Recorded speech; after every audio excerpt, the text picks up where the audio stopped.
I was trying to put the finishing touches on a new article. I just sent you an article that really it kind of gets into the details as to why St. Louis has the status of a third-party beneficiary to the relocation policy. And I went back and looked at some congressional hearings and testimony by Paul Tagliabue. So I did like this deep dive looking at our archival research to show why these relocation guidelines really are intended to benefit cities and are not just created by the league, you know, on a whim as they see fit. And I never believed how the league had positioned the guidelines. And I felt that there was a story here and a deep history, and I found it.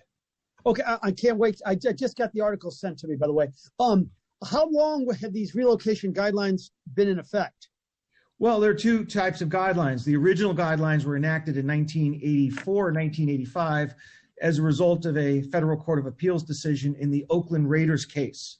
So those were the original guidelines. And then following a spate of relocations in the mid-1990s, where there are quite a few of them happening, you know, simultaneously. I think St. Louis was sort of in the pipeline on one of those. You had, you know, Baltimore and Cleveland happening. So the NFL revised its guidelines.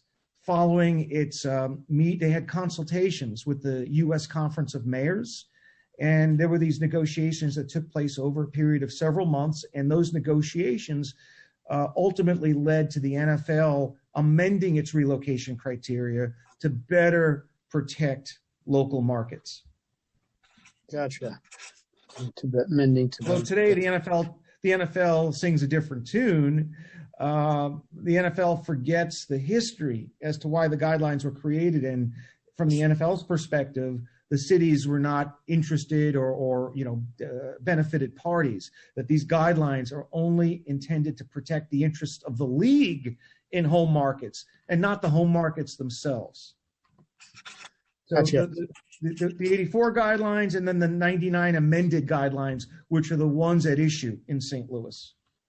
Gotcha. And even the 99 ones were put in place to protect the city, correct? Well, yeah, absolutely. You know, if you read the amended relocation guidelines, it makes numerous references to local interests, community interests. Almost every single one of the criterion is a local market-centric criterion. And moreover, the cities are interested parties. The league has declared within these relocation guidelines that the cities are, quote unquote, interested parties that are entitled to notice and an opportunity to be heard.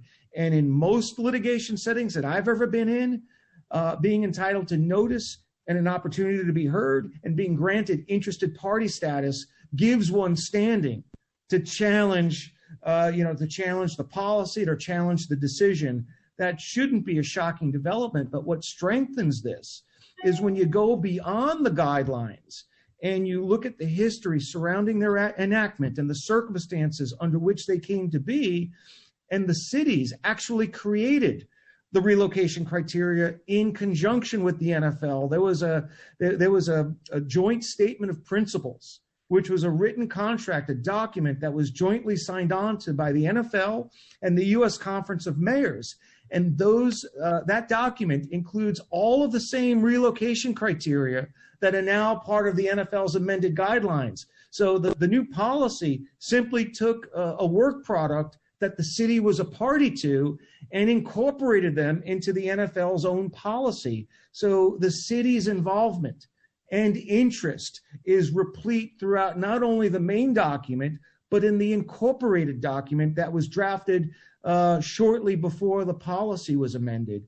It's clear when you look at the history surrounding the relocation guidelines that the cities were active participants in crafting them and were intended to benefit from them. And there's correspondence from NFL executives. There's language in the joint statement of principles, which actually uses the word protects the interest of cities. Okay, I'm going to put a clap here. I want to get news from today, your reaction. The NFL tried to get the location moved again. They failed. What's the result of this? Okay, well, it was an expected outcome because the decision on whether to change the trial venue is a matter within the trial judge's discretion.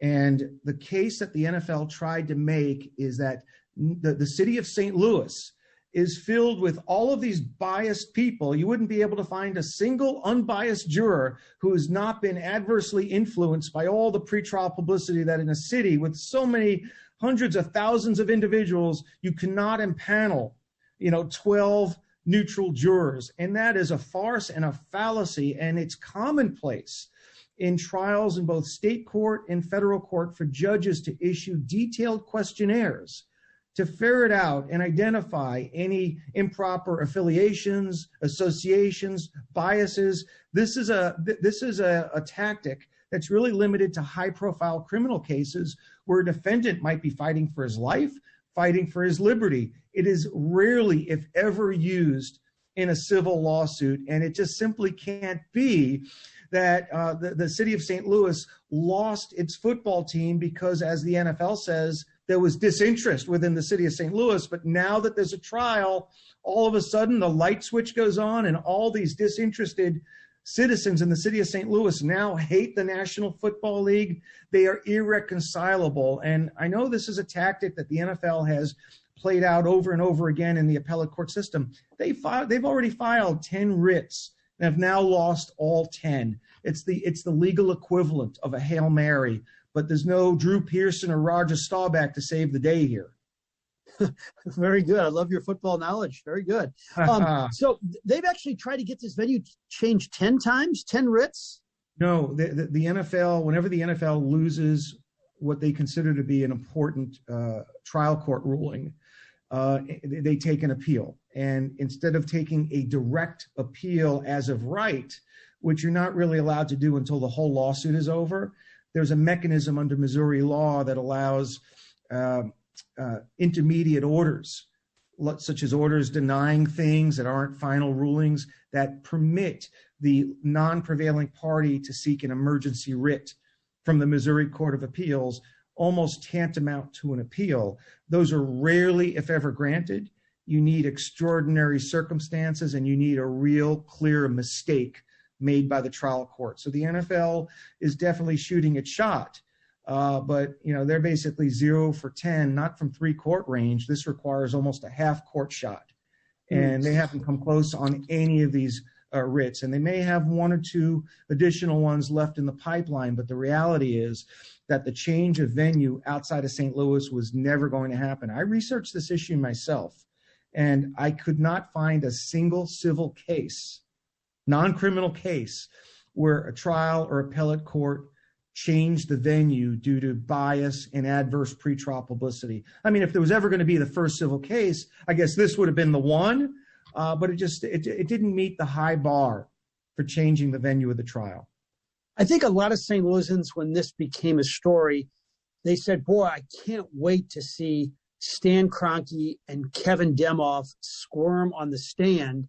However, with their ability to appeal, wouldn't it be better if you want St. Louis to win is to take the settlement or to take the team as opposed to a trial? Because if they do go to trial, there's definitely going to be appeal, and it could last for 5 to 7 years. I don't think an appeal will last for 5 to 7 years. That's sort of a wish of the National Football League to maybe put some hesitancy in the minds of St. Louisans that you should take the money now because we're going to tie this up for years and we're going to ultimately win on appeal. And I don't think the NFL has a very strong hand on an appeal after a jury verdict, because once the jury gets involved and makes factual determinations, courts are much more likely, and courts do defer to jury determinations much more readily than questions of law decided by judges. So once the jury returns a verdict, it's a significantly uphill battle for the NFL to get a reversal on any issue other than a pure question of law. And there's certainly some issues around the existence of a contract, the proper measure of damages, and whether the city of St. Louis can get a disgorgement of the relocation fee and maybe claw back a portion of the increased value of the Rams franchise. There are more than enough issues of law for the NFL to feel that maybe they have a good chance on appeal. But, I mean, you're talking about willingly walking into a jury trial where you know you're going to be hit with a minimum of a 9-figure, potentially multi-billion-dollar verdict, and you're going to want to take your chances on an appeal where the rate of reversal historically is less than 30%, where the league owners individually might be on the hook because Stan Kroenke is now welshing on this indemnity agreement. If I was one of those 32 owners, there's absolutely no way that I would want to incur that kind of risk, because if I roll the dice and lose, I'm going to have to be the one to write that check jointly and severally to the city of St. Louis. And not every owner has that kind of liquidity. The safer way for the NFL to make this case go away is the offering of a football team. It doesn't cost the owners anything to do that other than having to share their future revenues with one additional partner. And they were going to expand at some point anyway. I mean, it's not etched in stone that the NFL is going to remain at 32 teams for time immemorial. Expansion is always, looming down the road. And I could see a point in time where the NFL becomes 40 teams. St. Louis is easily one of the top markets if you look at 40 NFL markets. So I would take the team, not the money, because $1 billion or $2 billion is not going to be the monetary settlement here. The NFL is not going to settle for that much money, especially with the words "B" in front of it. But if they did, I would still take the team. This is the only way St. Louis will ever get a team, by holding the NFL over a barrel and having the leverage of a multi-billion-dollar settlement that you could jam in their ear.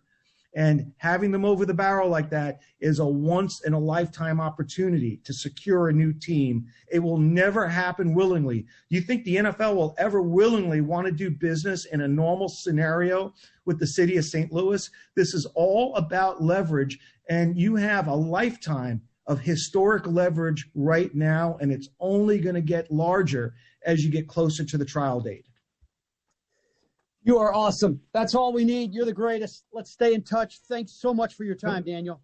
And there it is. That is Daniel Wallach, a legal expert. You can follow him on Twitter. In fact, you can follow his entire podcast on Twitter at Condetrimental. That's C-O-N Detrimental, at Conduct Detrimental. That is the podcast that Daniel Wallach hosts with Dan Lust as well. You can follow Daniel Wallach at Wallach Legal. That's W-A-L-L-A-C-H Legal, at Wallach Legal. This is about I think this is the second time we've played an interview between Frank and Daniel. You could also hear Daniel on with TMA, and his podcast partner Dan Lust has been on with Bernie before, talking about the St. Louis subject. The big thing I want to take away, and I want to talk with you about, Bob, is that a lot of the tides in the conversations seem to be turning towards the expansion talk, which, after all the conversations we've had about this on this show, has kind of been surprising. I know, Frank was a little bit wary to jump into that. I know you've been a little bit wary to jump into that, but nonetheless, with Mike Florio started to hint that way. Now Daniel Wallach hinted that way. We had a quote from Benjamin Albright, who's very tied in, saying that the NFL is starting to prepare an expansion packet as one of many ways, just in case, just a way to get out of that huge actual settlement, or not settlement, the actual ruling. So what do you think? What does the money tell you to do for all the parties? What does the money tell you to do? Give it to the city and county so they can fill potholes. Say they're going to fill potholes, but then they don't really do it, and have all these different committees and subcommittees and people dealing that get a windfall of cash, and citizens of the city and county never really see any benefit of. That's overly it's pessimistic, maybe not overly pessimistic. I'm basing that on history. Some people call it pessimistic. Some people would call it realistic. Realistic. And I'm just basing that on politicians and sports. Yeah. But following the money, if you talk about a team in St. Louis, you turn it into, now think about it from the league. We lose billions, or we create more inventory and make money. And so we make money on the deal by giving them a team rather than losing our butts. And there's some people who have pointed out, does the NFL want to cut a 33rd piece of the pie out of the revenue? But like you said, you bring another market in that is now full on into the NFL again, and the money that you're going to bring into the NFL is going to essentially be a wash. And what you take away from the other 32 teams is they have to cut out 1/32 of their things to put together the money for the 33rd percentage or the 33rd team. I think that's a wash in the end. And so I think that the idea that the NFL could be losing money there, or that owners could be losing money in that sense, isn't as realistic. My big thing continues to be, if there is a settlement and the team is part of it, this isn't me being pessimistic or doubting. I just want somebody to explain to me, how do you split up the settlement between the lawyers and the other parties representing the city and the county? And the fact, how do you split that up between the fact, I guess, do the city and the county and the stadium authority have to come to some kind of written agreement that they're all okay with it? And like, how do you incorporate the lawyers? That's been my big question there, is that on the fact of how do you split up everything, it's a little bit easier when it's a dollar figure than it is a team plus a dollar figure. And then the details are always, whether it's cash or whether it's a team, who's going to own the team? How do you set that up? Where will the team play? Is the Dome where you're going to play for the foreseeable future? How do you build another stadium? Is that part of the deal? All those kinds of things are into it. Where it's easy to say, oh, yeah, I'd rather have a team than the money, and which is kind of what I said. Okay, but understanding that there are all these other layers that you have to work through to figure it out.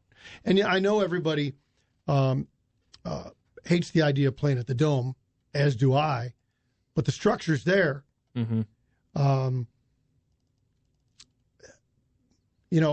I saw a comparable thing I came across was because we were talking about the Kraken and the arena they have there in Seattle. It's the Key Arena, and they poured about $800 million in renovations in the same money space, but they went deep. They kept the outside structure and gutted it and redid the whole inside. And people have thrown out in prior that like $800 million to $1 billion would be what like an actual renovation to the Dome. In fact, I think $750 million was the price back in 2010 when the top tier clause was being discussed with the Rams and how much money a renovation would take to get them back into the top 10 and so on and so forth. So maybe that's a realistic way to find the money and revitalize the Dome, and maybe that's a realistic way instead of having to go with, I don't know, $2 billion out of the settlement or what have you to build a completely new stadium for the team to play in.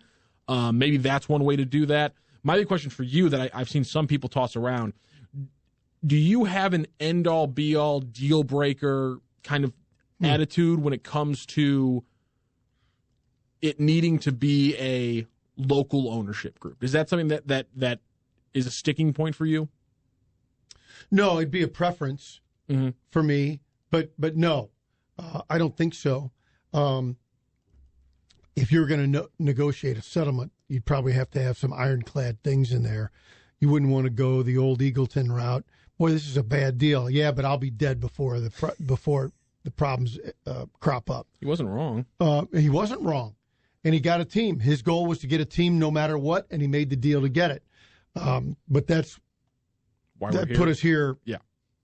At this point in time. Exactly. No, that wouldn't be a deal breaker for me. All right, I've seen some people throw it up, but yeah, I'm with you that it wouldn't bother me just because the list of who wants to own an NFL team is long. There are billionaires aplenty in America who want to own an NFL team, and so I just don't. And there's only so many markets that are going to be viable for the NFL, and despite what you want to say about St. Louis, and despite the fact that you might be right that they might not be 24th for much longer, there's not many markets above 24 where St. Louis is right now that do not already have a team that makes sense to put a team. And so that's just a fact of the matter. If you talk about expansion, and one of the points Daniel Wallach made in there, and a point that Mike Florio has made before, is that the NFL is eventually going to expand. Yeah. And so that's a given. And so why not go ahead and take one of the bigger markets that's left in America that already has a history of football that would, allow you to not take $8 to $12 billion, out of your operating funds, which is a huge chunk, three quarters of their gross operating each year. And so it would be a huge thing in that way. And again, you'd get into a market that, there's issues. And, I even came across some people discussing this over the weekend who brought in the fact that Paul Tagliabue hated St. Louis and he screwed him over and didn't give him the Super Bowl when they built a new stadium and all this stuff and all these extra tendrils connected to why they're pissed off in the NFL and they don't want a new team. That just seems so St. Louis. It just seems like such a defeatist mindset that I don't understand that. Yeah, we got screwed over, but first of all, don't act like the Rams and the Cardinals are in the same bandwidth of what happened and why they left. Absolutely right. And that's one thing is people want to say, well, the NFL screwed us with the Cardinals and they screwed us with the Rams. It's like, well, no, the Cardinals is different, and even the Rams is different because as much as we want to harp on Stan Kroenke, and undoubtedly the reason we're talking about this lawsuit is because they did some scurrilous, underhanded, shady things, and they lied to people. That's why this lawsuit's here. But also the reason why they relocated is because St. Louis shot themselves in the foot and built a stadium before they had a team, and everyone, and I've heard the stories. I don't remember them as well as the people who have told me. Everyone who was around in the 90s has that idea of where they heard the story of the meeting in the early 90s where as soon as STL finished, everyone knew in the NFL, like, these guys these guys don't know what they're doing. And so those aspects and shooting themselves in the foot, these things are so different, and you can't just say with this umbrella of the NFL screwed us, we don't want another team. The only reason I've been not a huge proponent of the team thing is for a while it just seemed like kind of like pie in the sky fandom things where it's like, oh, a huge settlement money. Well, obviously let's just convert that into a team. But now as you get to a point where like the NFL does not want to get to a settlement because the actual dollar amount, and I cannot believe it has gotten this far, is actually scaring them. Yeah. Which I did not think was possible. I mean, $1 billion is one thing. 8 to 12 billion is a completely different thing. And the fact that we're here is surprising enough. But yeah, it's funny because the number's so big, maybe a new stadium is even part of it. And they still probably get off better than hurting them for cash. Because again, as they do with all the other public things, the public funds in Indianapolis did a lot better for the NFL than if they would have gone to any other public thing in Indianapolis. $2 billion to St. Louis does a lot more for the NFL if that $2 billion is used for a new stadium than if it's used for whatever the politicians would use it for. And everyone following the story, it seems like a given that St. Louis will win. But what if they don't? So, and I got to admit, and I'm not saying that to support what I thought from the beginning when they first talked about a lawsuit. I thought it was frivolous. You're wasting your time. Well, I was wrong. I was completely wrong. And these guys know what they're doing. But it's not a win until until you either have your team or you have your money. Or whatever you've done for your settlement. It's not over till that's done. Amen to that. If you want to join the show, you can. Maryville guest lines and text lines, 855-282-8255, provided by that wonderful university out in town and country at maryville.edu. 314 says they should build a stadium in the county with a huge parking lot like KC for better tailgates. I don't disagree with the idea, but honestly, at the same, this is because I'm a Ram fan. I never connected like NFL with hardcore tailgating, and that's because I'm a Ram fan. That's because I grew up as a Rams fan where there wasn't a lot of tailgating, and so I'm not inherently against the idea of a county stadium. That doesn't bother me very much, but that's also again I grew up in St. Louis where the idea of driving 30 minutes on a daily basis to go see friends or family or work or just to do anything is completely reasonable to me. And so driving out to Chesterfield to see an NFL game is not that much different than driving into the city for me. I know the last couple of decades, the trend is everything in downtown areas. The MLS insisted on it. It was one of the requirements to get a team. I get it. It's okay with me. But St. Louis is such a different market that I think you could find a number of more than acceptable spots outside the specific downtown area. Yeah. But if it is downtown, you got a good spot, that's okay. I think what you want, though, is access.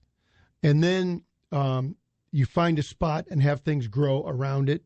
I've seen it happen in other cities. So I absolutely think it's doable. But again, we're getting way ahead of ourselves. Yeah, we are. Larry Thornton, why would local ownership be a sticking point? Local ownership just moved him to Los Angeles. And that's kind of been my point, but there are some people out there who that's been a big thing for them, and I wanted to see what There's Bob still said. people mad at Tony La Russa because he didn't buy a house in St. Louis. So we're very And listen, I'm not saying this to be negative. I'm saying this just to point it out. Where do the DeWitts live? Cincinnati. yeah, it's their hometown. And that's their hometown. So no one. First of all, no one who's realistic even believed. A couple weeks ago when people started throwing out they're thinking about selling the team. No one believed that, and the fact that they're from Cincinnati has never really come into play. Richard Pritchard, say St. Louis received a team. Oh God, I like this. Would you feel good if Elon Musk was the outside owner of the team? See, my worry there is what happens when he tries to move us to the moon. I'm on board. I'm on board. Listen, you're enough of you've been around sci-fi enough to know this is all BS. They're going to put us workers out there in space, and they're all the rich guys are going to stay here on the planet. That's what no one tells you. Oh no, they're not telling us that yet. No, they're not telling us. That's the real thing. They don't want to go up there where you got to use a bag for everything, and you got to eat only dehydrated foods. You know what I'm saying? 724. Build the stadium. 724. I got what the heck? 724 area code. This fascinates me sometimes. That's a thing. That's a thing. The 724 is from Pennsylvania. All right, from the Commonwealth of Pittsburgh, Pennsylvania. We're getting a text right now. They say, build it in the Metro East. They build. Where the heck did it go? Build the stadium in the Metro East. Illinois loves spending money. Or you just pull the Cardinals and you threaten to build into the Metro East to get you a nice spot in downtown.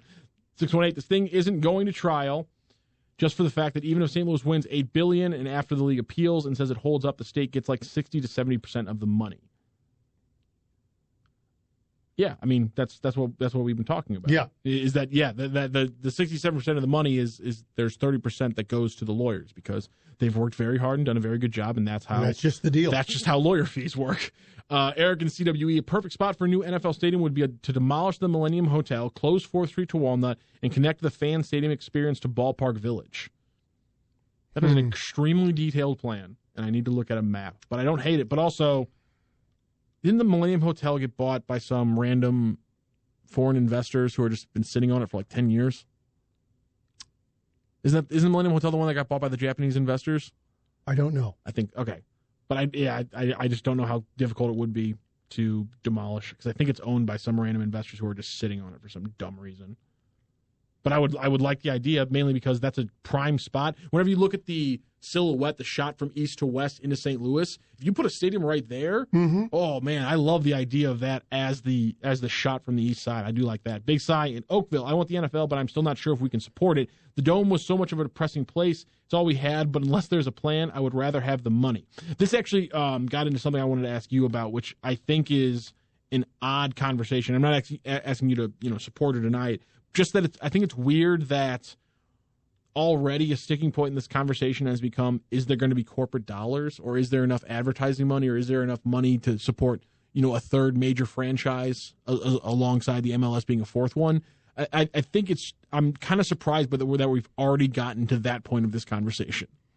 Yeah, again, you got to win. You got to win the case first, or settle the case first. And we all think it probably will, but until it's done, it's not done. All right, we've already said that.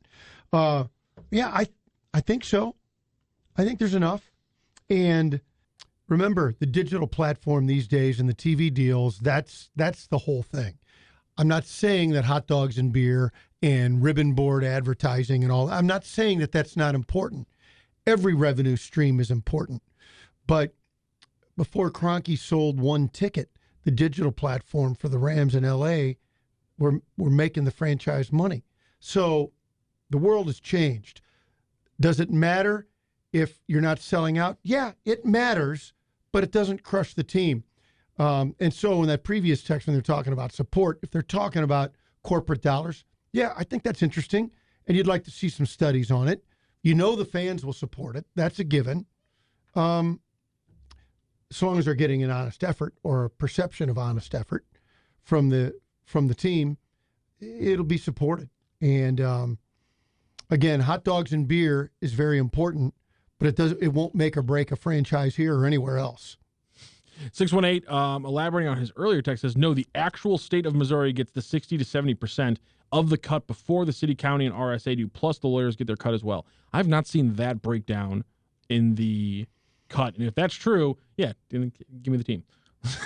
Because even if the biggest, at the largest, we've seen $12 billion. So if the city, county, and RSA only get 60% of that at this point, and then the lawyers get 30% of that, yeah, just give me the team. At that point, if we're talking about a stadium, whether it's a new one or close to $1 billion for renovations, a team which is worth roughly $1.5 billion on its own, plus $250 million for the relocation, plus a practice facility.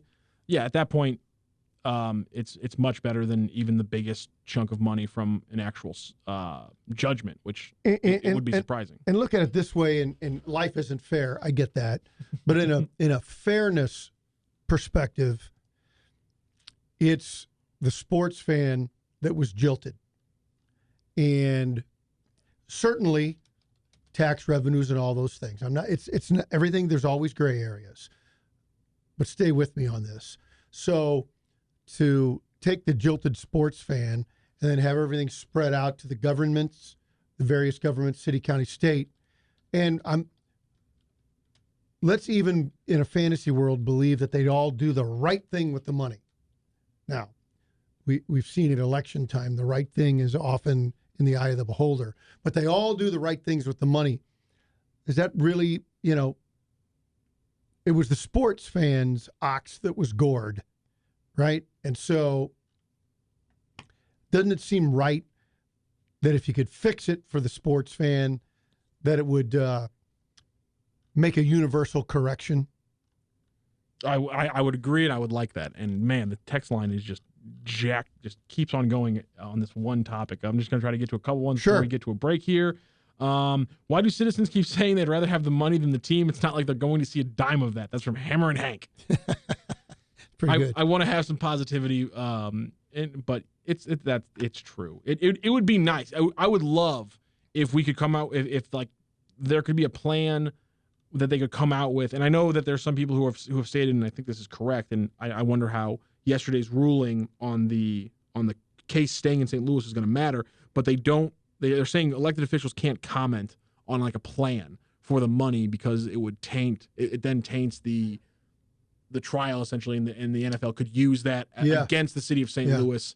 But now that, especially when you talk about the jury pool being tainted against the NFL, which is a big thing the NFL has been trying to argue. But yesterday they lost the appeal to move it based on that statement. So I don't know if maybe that kind of issue on statements from a public official has been resolved.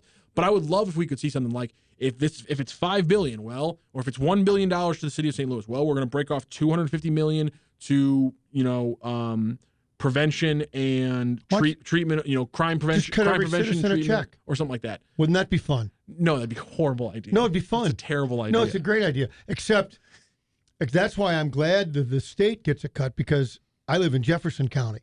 So so my check comes from the state. So let's just do that. Let's just divide it up. I feel like this conversation has shifted from a general good to a very personal. Yes. Very personal everybody thing. Gets a check. It'd be great. With that kind of money, it'd be significant if you divided it evenly with each government, whatever each of those government bodies got, and then they looked at their constituents and cut everybody a check. Wouldn't that be fun? It'd be awesome. Everybody would really be on board then. Forget the team. Send me a check. That's the way it should be. I like how after the conversation we had off the air, I'm trying to make a point about pouring in $300 million into police enforcement and crime prevention. You just go, no. Where's my personal check? You cut everybody a check, less crime. Ostensibly, yeah. Yeah. Not really a long-term solution, is it? Well, I won't be around that much longer anyway. And now we get back to the original plan of the Eagleton way of, hey, I'm not going to be here.